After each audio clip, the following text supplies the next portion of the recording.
ಇಲ್ಲ ನನ್ಗೆ ನಮ್ಮ ಹಸ್ಬೆಂಡ್ ಕಲ್ಸಿದ್ದಲ್ಲ ನನ್ಗೆ ಪ್ರತಿಯೊಂದು ಅಷ್ಟೇ 30 ದಿವಸದ ಇಂಗ್ಲಿಷ್ ಬುಕ್ ಅಲ್ಲಿ ನಾನು ಕಲ್ತಿದ್ದೀನಿ ಮೇಡಮ್. ಸ್ವಲ್ಪ ಓದೋದಾದ್ರು ನಾನು ಕಲ್ತಿರೋದು ಅಂದ್ರೆ ಅದೇ ಬುಕ್ ಅಲ್ಲಿ ನಮ್ಮ ಹಸ್ಬೆಂಡ್ ತಂದು ಕೊಟ್ಟಾಗ ಬೇರೆ ಮಾತಾಡ್ಬೇಕಾದ್ರೆ ಮಾತಾಡು, ನಾನು ಏನು ಅನ್ಕೊಳ್ಳೋದಿಲ್ಲ, ನಾನು ಎಲ್ಲಾ ತರ ಅನ್ಕೊಳಕ್ ಹೋಗ್ಬೇಡ ಅಂತಾನೆ ಅಂತ ಅನ್ನೋರು. ಅವಾಗಿಂದ್ರೆ ಮೇಡಮ್ ನಾನು ಇಷ್ಟು ಮಾತಾಡಕ್ಕೆ ನಂಗೆ ಧೈರ್ಯ ಗೊತ್ತಾಯ್ತದ ಹಸ್ಬೆಂಡ್ ಇಂದಾನೆ. ದುಡಿತಾ ಇದೀನಲ್ವಾ ಸಾಕಲ್ವಾ ಕುತ್ಕೊ ಮನೇಲಿ ಅಂತ ಹೇಳೋ ಎಷ್ಟೋ ಯಜಮಾನ್ರುಗಳು ಮುಂದೆ ಇವ್ರ ಯಜಮಾನ್ರು ಎಷ್ಟೋ ಗ್ರೇಟ್. ನನ್ ಕಡೆಯಿಂದ ಅವ್ರಿಗೊಂದು ಸಲ್ಯೂಟ್ ಕಣ. ನಮ್ರತ ಬರಪ್ಪ.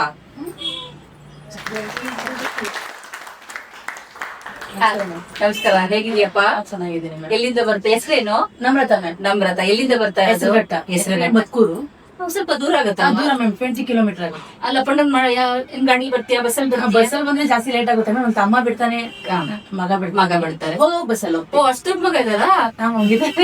ಎಷ್ಟು ಜನ ಮಕ್ಳು? ಇಬ್ರು ಮ್ಯಾಮ್. ಇಬ್ರು ಮಕ್ಳು ಏನ್ ಓದ್ತಾ ಇದಾರೆ? ಒಬ್ರು ಡಿಗ್ರಿ ಕಂಪ್ಲೀಟ್ ಆಯ್ತು. ಡಿಗ್ರಿ ಮಗಳು? ಮಗ 10th, ಮಗಳು ಓದ್ತಿದ್ದಾಳೆ SLC. ಅವ್ರಿಗೆ ಸೆಕೆಂಡ್ PUC ಇರ್ಬೇಕಾಗಿತ್ತು. ಹೆಲ್ತ್ ಇಶ್ಯೂ ಏನ್ ಪ್ರಾಬ್ಲಮ್ ಆಗಿತ್ತು? ಹಾರ್ಟ್ ಪ್ರಾಬ್ಲಮ್ ಇದೆ ಮೇಡಮ್. 4 ಸರಿ ಹಾರ್ಟ್ ಆಪರೇಷನ್ ಮಾಡಿಸಿದೀವಿ. ಈಗ ಅವಳು ಆರಾಮಾಗಿದ್ದಾಳೆ. ಚೆನ್ನಾಗಿರ್ಲಿ, ದೇವ್ರ ಆಶೀರ್ವಾದ ಒಳ್ಳೇದಾಗ್ಲಪ್ಪ. ಏನು ಖುಷಿಯಾಗಿರ್ಲಿ. ಅವಳಿಗೂ ಫ್ಯಾಷನ್ ಡಿಸೈನ್ ಓದಕ್ ಇಷ್ಟ. ಆದ್ರೆ ಅವಳಿಗೆ ಅಷ್ಟೊಂದು ಹೆಲ್ತ್ ಇಶ್ಯೂ ಇರೋದ್ರಿಂದ ನಾನು ಮೈಂಡ್ ಅಲ್ಲಿ ತೆಗೀರಪ್ಪ. ಇಲ್ಲ ಮೇಡಮ್, ಆಲ್ರೆಡಿ ಅವಳು ಆಲ್ಮೋಸ್ಟ್ ಇಂಪ್ರೂವ್ ಆಗಿದ್ದಾಳೆ. ಮೈಂಡ್ ಸ್ವಲ್ಪ ಮೆಚೂರ್ ಅನ್ನೋದ್ಕಿಂತ ಆರಾಮಾಗಿದ್ಯಾ? ಅವಳೇ ನನ್ಗೆ ಕಳಿಸ್ತಿರೋದು ಅವಳೇನೇನೆ. ನಾನು ನೋಡ್ಕಂತೀನಿ, ನೀನ್ ಹೋಗಮ್ಮ. ಯಾಕಂದ್ರೆ ನನ್ ಮುಂಚೆಯಿಂದ ನನ್ ಫೇವರೇಟ್ ನನ್ನ ಟೈಲರಿಂಗ್ ಕ್ಲಾಸ್. ನಾನು ಕಲಿಯೋದಕ್ಕೆ ಎಲ್ಲೂ ಅಷ್ಟೊಂದು ಅವಕಾಶ ಇರ್ಲಿಲ್ಲ. ಹೋಗಕ್ಕೂ ನಂಗೆ ಟೈಮ್ ಸಾಕಾಗ್ತಿರ. ನನ್ ಮಗನ್ ನೋಡ್ಕೊಳೋದು, ಮನೆ ನೋಡ್ಕೊಳೋದು, ಈ ತರ ಇತ್ತು ನನ್ಗೆ. ಈಗ ಪರವಾಗಿಲ್ಲ, ನನ್ ಮಗಳೇ ಹೋಗಮ್ಮ, ನೀನು ನಿಂಗೆ ಇಷ್ಟ ಆಯ್ತಲ್ಲ ಹೋಗು, ನೀನ್ ಆದ್ಮೇಲೆ ನಾನು ಹೋಗ್ತೀನಿ ಅಂತ ಹೇಳ್ತಾಳೆ. ಅವಳು ಚೆನ್ನಾಗಿ ಅವಳು ಬರ್ತಾಳೆ. ಯಾಕಂದ್ರೆ ಅದನ್ನೇ ಮೈಂಡ್ ಅಲ್ಲಿ ಹೇಳಿ ಅಂತ ಕುತ್ಕೋಬಾರ್ದು. ಅವ್ರಿಗೆ ಹುಷಾರಿಲ್ಲ ಅನ್ನೋದು ಮರಿಬೇಕು ಅವ್ರು. ಇಲ್ಲ ಇದು ಈ ಮೈಂಡ್ ಸೆಟ್ ಅವ್ಳು ತುಂಬ್ತಾ ಇದೀನಿ ನಾನು. ಆಲ್ರೆಡಿ ಅವಳು ಹೇಳಿದಾಳೆ, ನನಗೆ ಧೈರ್ಯ ಕೊಟ್ಟಿದ್ದಾಳೆ. ಯಾಕೆ ತಲೆ ಕೆಡ್ಸ್ಕೊಂತೀನಿ, ನಾನು ಚೆನ್ನಾಗಿದ್ದೀನಿ, ಡಾಕ್ಟರ್ ಹೇಳಿದಾರಲ್ವಾ. ವೆರಿ ಗುಡ್ ಅಷ್ಟೇ ಅಂತ. ಹೌದು, ಅದಕ್ಕೆ ಮ್ಯಾಮ್ ನೀವು ಅದಕ್ಕೆ ನಾನು ಮಾತಾಡಿದ್ದು. ನಾನು ಓದಿಲ್ಲ, ನನಗೆ ಈ ನೀವು ಡಿವೈಡ್ ಅದು ಇದು ನನ್ಗೆ ಸ್ವಲ್ಪ ನಿಧಾನ ನನ್ನ ತಲೆಗೆ ಹೋಗುತ್ತೆ ಅಂತ ಅಂದಾಗ, ನೀವು ಇಲ್ಲ ಪರವಾಗಿಲ್ಲ, ನಿನ್ಗೆ ಬುದ್ಧಿ ಇಲ್ವಾ, ನಿನ್ಗೆ ಕಲಿತೇನೆ ಕಲಿ ಅಂತಂದಾಗ ಪರವಾಗಿಲ್ಲ, ನನ್ಗೆ ಮ್ಯಾಮ್ ಹೇಳ್ಕೊಡ್ತಾರೆ ಚೆನ್ನಾಗಿ, ನಾನು ಕಲಿತೀನಿ ಅಂತ. ಏನ್ ಚಾನಲ್ ನೋಡ್ತಾ ಇದ್ಯಾ ಫಸ್ಟ್? ಮ್ಯಾಮ್ ನಾನು ನಿಜ ನಾನು ಹುಡ್ತಿದ್ದೆ. ನಾನು 4 years ಇಂದ ಹುಡುಕಿದ್ದೀನಿ. ನನಗೆ ಮಾಮೂಲಿ ಬೇಸಿಕ್ ಹೇಳ್ಕೊಡೋರೆ ಸಿಗ್ತಾ ಇದ್ರು. ನಾನು ಬೇಸಿಕ್ ಕಲ್ತಿದ್ದೀನಿ ಅಲ್ವಾ, ನನ್ ಬೇಸಿಕ್ ಬೇಕಾಗಿಲ್ಲ. ನಾನು ಬೇರೆ ಬ್ಲೌಸ್ ಹೊಲ್ದಿದ್ದೀನಿ ಬೇರೆ. ಜಸ್ಟ್ ನಂಗೆ ಬರೋದು ಹೇಳೋದು. ಅವ್ರು ನನ್ನೇನ್ ಬೈತಿರ್ಲಿಲ್ಲ, ಕೇಳ್ಕೊಡೋ ಪಾಪ. ತನ್ನ ಹತ್ರ ಹೊಲಿಯಾಕವ್ರೆಲ್ಲ ಪಾಪ ಎನರ್ಜಿ ತುಂಬಿದ್ರು ಅವ್ರು. ಇಲ್ಲ ಒಲಿ ನೀನ್ ಕಲಿತೆ ಅಂತ. ನಾನು ಅದಕ್ಕೆ ನೀವು ಸರ್ಚೆ ಮಾಡೋಣ ಅಂತ ಕೇಳಿಕ್ಕೆ ನನ್ನ ತಂಗಿಯಿಂದ ಗೊತ್ತಾಯ್ತು ನನ್ಗೆ. ಜಸ್ಟ್ 2 minutes ನಿಮ್ ವಿಡಿಯೋ ನೋಡಿದ ತಕ್ಷಣ ಗೊತ್ತಾಯ್ತು. ಇಲ್ಲ ನಂಗೆ ಮ್ಯಾಮ್ ನಾನು ಚೆನ್ನಾಗಿ ಕಲಿಸ್ತಾರೆ ಅಂತ ಇಮಿಡಿಯೇಟ್ಲಿ ಫೋನ್ ಮಾಡಿದೆ. ನಾನು 2 ನಿಮಿಷದ ವಿಡಿಯೋ ನೋಡಿ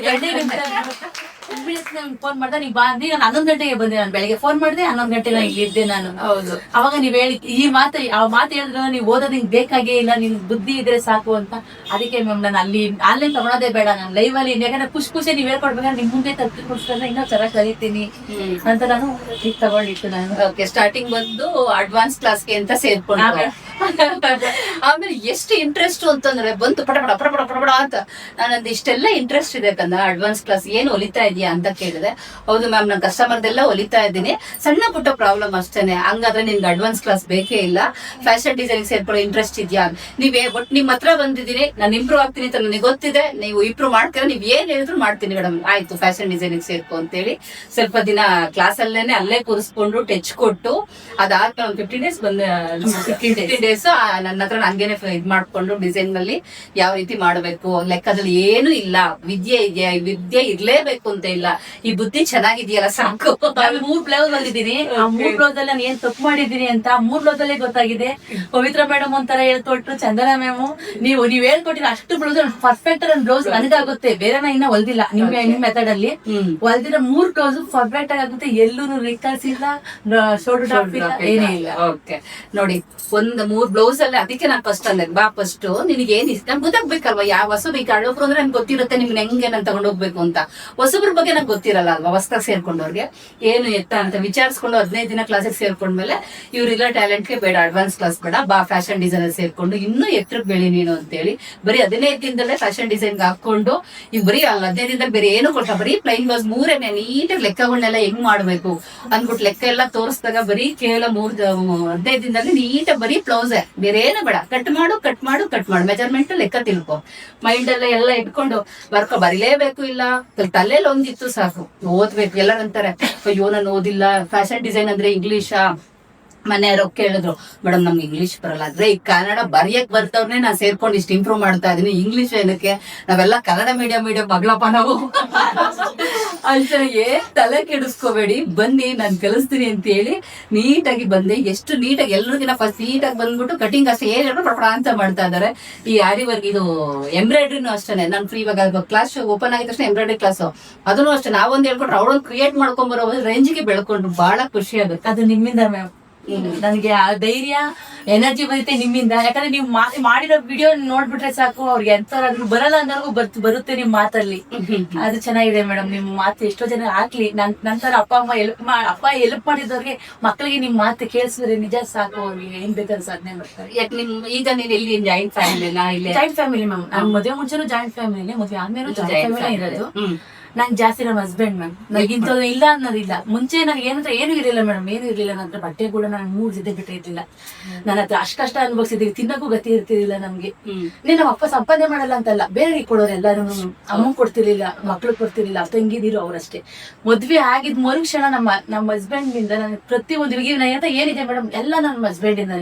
ಈಗ ನನ್ ಕಲಿಸ್ತಾ ಇರೋದು ಅವರೇ ಕೂಡ, ನನ್ನ ಮಗ ನಮ್ಮ ಹಸ್ಬೆಂಡ್ ಇಬ್ರು. ಇವ್ರ ಯಜಮಾನ್ರಿಗೆ, ಇವ್ರ ಫ್ಯಾಮಿಲಿಗೆ, ಮಕ್ಳಿಗೆ ಎಲ್ಲಾದ್ರೂ ರಿಕ್ವೆಸ್ಟ್ ಮಾಡ್ಕೊಂತೀನಿ, ಗಂಡಸ್ರ ಹತ್ರ ಮಾತಾಡಿದ ತಕ್ಷಣ ಸಂಬಂಧ ಕಟ್ಬಾರ್ದು. ನಮ್ಮಮ್ಮ ಅದು ಸಿಕ್ಕಾಪಟ್ಟೆ ಅನ್ಭವಿಸಿದ್ದಾರೆ. ನಮ್ಮನ್ನ ಒಳಗಡೆನೆ ಇಕ್ಕಿ ಸಾಕಿದ್ದಾರೆ, ಈಚಿದ್ ಬಿಟ್ರೆ ಬೇರೆ ಗಂಡ್ ಮಕ್ಳ ಹತ್ರ ಮಾತಾಡಕ್ ಬಿಡ್ತಿರ್ಲಿಲ್ಲ, ಪಕ್ಕದ ಮನೆಗೆ ಹೋಗಕ್ ಬಿಡ್ತಿರ್ಲಿಲ್ಲ. ನನಗೆ ಓದೋದಕ್ಕಾಗ್ಲಿ ಜನರಲ್ ನಾಲೆಡ್ಜ್ ಅನ್ನೋದು ಏನೋ ಹಸ್ಬೆಂಡ್ ಕಲ್ಸುತ್ತಲ್ಲ ನನ್ಗೆ. ಪ್ರತಿಯೊಂದು ಅಷ್ಟೇ. 30 ದಿವಸದ ಇಂಗ್ಲಿಷ್ ಬುಕ್ ಅಲ್ಲಿ ನಾನು ಕಲ್ತಿದ್ದೀನಿ ಮೇಡಮ್. ಸ್ವಲ್ಪ ಓದೋದಾದ್ರು ನಾನು ಕಲ್ತಿರೋದು ಅಂದ್ರೆ ಅದೇ ಬುಕ್ ಅಲ್ಲಿ ನಮ್ಮ ಹಸ್ಬೆಂಡ್ ತಂದು ಕೊಟ್ಟಾಗ. ಬೇರೆ ಜೊತೆ ಮಾತಾಡ್ಬೇಕಾದ್ರೆ ಮಾತಾಡು, ನಾನೇನು ಅನ್ಕೊಳ್ಳೋದಿಲ್ಲ, ನಾನು ಎಲ್ಲಾ ತರ ಅನ್ಕೊಳಕ್ ಹೋಗ್ಬೇಡ ಅಂತಾನೆ ಅಂತ ಅನ್ನೋರು. ಅವಾಗಿಂದ್ರೆ ಮೇಡಮ್ ನಾನು ಇಷ್ಟು ಮಾತಾಡಕ್ಕೆ ನಂಗೆ ಧೈರ್ಯ ಗೊತ್ತಾಯ್ತದ ಹಸ್ಬೆಂಡ್ ಇಂದಾನೆ. Super ma'am. ಅವ್ರಂತ ಹಸ್ಬೆಂಡ್ ಸಿಕ್ಕಿರೋದಕ್ಕೆ ನಾನು ನಮ್ಮ ಅಮ್ಮ ಸಾಕ್ತಿದ್ದಾರೆ, ನನ್ನ ತಂಗಿದಿರಿ ಸಾಕ್ತಿದ್ದಾರೆ, ನನ್ನ ಸಾಕ್ತಿದ್ದಾರೆ. ನನ್ನ ಮಗಳ ಆರ್ಟ್ ಪ್ರಾಬ್ಲಮ್ ಬೇಜಾನ್ ದುಡ್ಡು ಖರ್ಚಾಯ್ತು, ಅದು ತಲೆ ಕೆಡ್ಸ್ಕೊಳ್ಳೋದಿಲ್ಲ. ಅವ್ರು ಏನ್ ಬೇಕಾದ್ರು ಮಾಡಕ್ ಮಾಡಿದೆ ಅಷ್ಟೇ. ಅದಕ್ಕೆ ಮೇಡಮ್ ನಾನು ಇಲ್ಲಿವರೆಗೂ ಬರ್ತಿದ್ದೀನಿ ಅಂದ್ರೆ ಅವ್ರೊಬ್ಬರೇ ಕಾರಣ. ನನ್ನ ಕಡೆಯಿಂದ ಅವ್ರಿಗೆ ಸಪೋರ್ಟ್ ಮಾಡ್ತಿರೋದಕ್ಕೆ ಒಂದಿನ ಕರ್ಸಿ ನಾನು ಖಂಡಿತ ಅವ್ರಿಗೆ ಸನ್ಮಾನ ಮಾಡ್ತೀನಿ. ಯಾಕಂದ್ರೆ ಪ್ರತಿಯೊಬ್ರು ಗಂಡನ್ನು ಹೆಂಡತಿದಿರಿಗೆ ಸಪೋರ್ಟ್ ಮಾಡ್ತು ಅಂದ್ರೆ ಎಲ್ಲಿ ಬೇಕಾದ್ರೂ ಹೋಗಿ ನಿಲ್ತಾರೆ ಅನ್ನಕ್ಕೆ ಇವಳೇ ಕಾರಣ. ಎಷ್ಟು ಹೇಳಿದ್ರಲ್ವಾ, ಹೌದು. ಪ್ರತಿ ಏನ್ ಹೇಳ್ತಾರೆ, ಅಯ್ಯೋ ನೀನೇನ ಹೋಗ್ ನೀನೇನ್ ದಬಾಕ್ತಿಯಾ, ನಾನೇ ದುಡಿತಾ ಇದೀನಲ್ವಾ, ಸಾಕಲ್ವಾ, ಕುತ್ಕೋ ಮನೇಲಿ ಅಂತ ಹೇಳೋ ಎಷ್ಟೋ ಯಜಮಾನ್ರುಗಳು ಮುಂದೆ ಇವ್ರ ಯಜಮಾನ್ರು ಎಷ್ಟು ಗ್ರೇಟ್. ನನ್ ಕಡೆಯಿಂದ ಅವ್ರಿಗೊಂದು ಸಲ್ಯೂಟ್ ಕಣ. ಈಗ ತಂಗಿದಿನ ತಂಗಿ ಮಕ್ಳು ಮಿನಿಮಮ್ 6 ಜನ ಮಕ್ಳಿದ್ದಾರೆ. ನನ್ನ ತಂಗಿದಿರಿ 3 ಅವರು ಬರ್ತಾರೆ. ಈಗ ನಮ್ಮ ಮನೆಗೆ ಇದ್ದಾರೆ. ಯಾಕೆ ಬಂದಿದೆ ಅಂತ ಕೇಳಲ್ಲ, ಇಷ್ಟು ಖರ್ಚಾಯ್ತು ಅಂತ ಕೇಳೋದಿಲ್ಲ. ಅಷ್ಟು ಚೆನ್ನಾಗಿ ನೋಡ್ಕೊಂತಿದ್ದಾರೆ. ಹೌದು, ಎಲ್ರಿಗೂ ಅಂತ ಸಿಗ್ಲಿ ಅಂತ ನಾನ್ ಬೇಡ್ಕೊಂತೀನಿ. ಆಮೇಲೆ ಇನ್ನೊಂದ್ ಏನಪ್ಪಾ ಅಂದ್ರೆ ಹೆಣ್ಮಕ್ಳು ಅಷ್ಟೇ, ನೀವು ಪ್ರೂವ್ ಮಾಡಿ ತೋರಿಸ್ಬೇಕು. ಇವ್ರು ಅಲ್ಲಿಂದ ಅಷ್ಟೆಲ್ಲಾ ಮಾಡಿದಾರೆ, ನೀವು ಸುಮ್ನೆ ಕೂತಿಲ್ಲ ಅಲ್ವಾ. ಸುಮ್ನೆ ನಾನ್ ದುಡಿಬೇಕು ಅನ್ನೋ ಆಸಕ್ತಿ ಎಷ್ಟಿದೆ ಅಂದ್ರೆ ಇಡೀ ಮನೇಲಿ ಅವತ್ತು ಹೇಳ್ಕೊಂಡು ಇಡೀ ಮನೆ ಕೆಲಸ ಮಾಡಿಟ್ಟು ಬರೋದು. ಎಸ್ ಅಲ್ಲ, ಈಗ ನಾನ್ ಕಲಿಬೇಕು ಅಂತ ನಾನು ತಂಗಿದ ಮನೇಲಿ ಇದ್ದಾರೆ.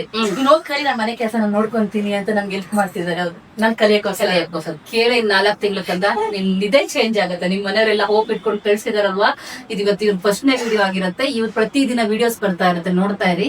ಇವ್ರು ಹೇಗೆ ಇಂಪ್ರೂವ್ಮೆಂಟ್ ಆಗ್ತಾರೆ, ಬರೀ ಸ್ಟಿಚಿಂಗ್ ಅಷ್ಟೇ ಅಲ್ಲ, ಎಲ್ಲಾ ರೀತಿನೂ ಇಂಪ್ರೂವ್ಮೆಂಟ್ ಆಗಿ ಒಂದು ಎತ್ತರಕ್ಕೆ ಹೆಂಗ್ ಬೆಳಿತಾರೆ. ಕೇವಲ 4 ತಿಂಗಳಲ್ಲಿ ನಾನ್ ಮಾಡಿ ತೋರಿಸ್ತೀನಿ, ಇವರು ಕೂಡ ಮಾಡ್ತಾರೆ. ಅದಂತೂ 1000% ಮೇಡಮ್ ಮಾಡೇ ಮಾಡ್ತೀನಿ. ಏನ್ ಹೇಳ್ಕೊಟ್ರು ಅದನ್ನ ಕಲ್ತೆ ಕಲಿತೀರಿ. ಆಲ್ ದ ಬೆಸ್ಟ್ ಅಪ್ಪ, ಒಳ್ಳೇದಾಗ್ಲಿ. ದುಡ್ಡುನ ಚೆನ್ನಾಗ್ ದುಡ್ಬೇಕು, ಆಡ್ಕೊಳ್ಳೋರ್ ಮುಂದೆ ನಾವು ಎದ್ದು ನಿಲ್ಬೇಕು. ಇಲ್ಲ ಮ್ಯಾಮ್, ನಾನ್ ದುಡಿಬೇಕು. ನನ್ನ ಹಸ್ಬೆಂಡ್ ನಾನು ಹೆಲ್ಪ್ ಮಾಡ್ಲೇಬೇಕು. ನಾನು ಅವ್ರು ನಾನು ಮಾಡಿರೋದು 100% ಅಲ್ಲ, 50% ಆದ್ರೂ ಮಾಡಿದ್ರೆ ನಾನು ಸಮಾಧಾನ ಆಗೋದು. ಮಾಡೇ ಮಾಡ್ತೀಯ ಯಾಕಂದ್ರೆ ಹೆಲ್ಪ್ ಅನ್ನೋದ್ಕಿಂತ ನೀನ್ ಮಾಡ್ತೀನಿ ಅನ್ನೋದು ಇದೆಯಲ್ವಾ, ಅವ್ರೇನ್ ಮಾಡ್ಲಿ ಅಂತಲೇ ಕೇಳಲ್ಲ. ನೀನ್ ಎತ್ತರವಾಗಿ ಬೆಳೆದಷ್ಟು ಅವ್ರು ಖುಷಿ ಪಡ್ತಾರೆ. ನೀನ್ ನೋಡಿ ಇಷ್ಟೆಲ್ಲ ಮಾಡ್ತಾ ಇದಾರೆ ಅಂದ್ರೆ ಎಷ್ಟು ನಿನ್ ಸಪೋರ್ಟಿಂಗ್ ಇದೆ ಅಂತ ಗೊತ್ತಾಯ್ತಲ್ವಾ. ನಿನ್ನ ಗುರಿ, ನಿನ್ನ ಉದ್ದೇಶ ನಾನೊಂದು ಅಚೀವ್ ಮಾಡ್ಬೇಕು, ನಮ್ಮನ್ನ ಹಾಡ್ಕೊಳ್ಳೋರ್ ಮುಂದೆ ನಾವು ಎದ್ದು ನಿಲ್ಲಬೇಕು ಅನ್ನೋದು ನಿನ್ನಲ್ಲಿ ಬರ್ಬೇಕು. ಬಂದೇ ಬರುತ್ತೆ, ಇನ್ನು ಎತ್ತರಕ್ಕೆ ಬೆಳಿಬೇಕು. ನೀನು ಇವ್ರು ನಮ್ರತ ನೋಡಿ ನಾವು ಕಲಿಬೇಕಪ್ಪ ಅನ್ನೋದು ಬೇರೆಯವ್ರು ಅನ್ಬೇಕು.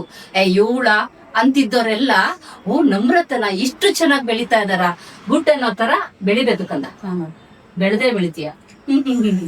ಮತ್ತೆ ಇನ್ನೇನಾದ್ರು ಇದೆಯಾ? ಇಲ್ಲ ಮ್ಯಾಮ್ ಅಷ್ಟೇ, ಎಲ್ರಿಗೂ thanks. Okay, all the best, ಒಳ್ಳೇದಾಗ್ಲಿ, ಇನ್ನೂ ಎತ್ತರಕ್ಕೆ ಬೆಳಿ. ಇಲ್ಲ ಮ್ಯಾಮ್ ಬೆಳಿತೀನಿ, ಕಲಿತೀನಿ. ಕಲಿಸ್ತೀವಿ ನಾವು, ಬಿಡಲ್ಲ ನಮ್ಮ ಹತ್ರ ಬಂದ್ಮೇಲೆ.